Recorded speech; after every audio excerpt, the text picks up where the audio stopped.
IFM News. IFM News. IFM News. Lokal. Impan nakkel dagiti Bacareños iti Okoy nga arig na Kaingpis ti Papel a produkto iti Bacarra Ilocos Norte. Ti Okoy ket iso ti Filipino version ti shrimp fritters ana imas nga isawsaw ti suka. Iti ba nagturong tayo iti naso nga ili ket ditoy nga da iti pakaistoryaan na ti paper thin like nga Okoy.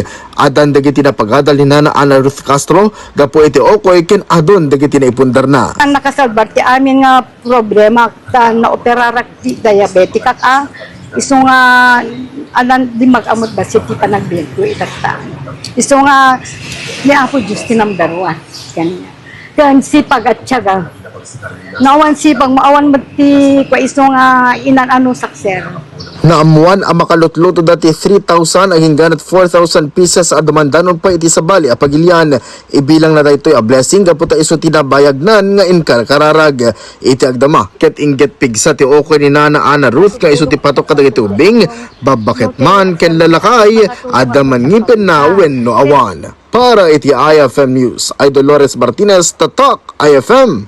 IFM News. IFM News. IFM News. Lokal.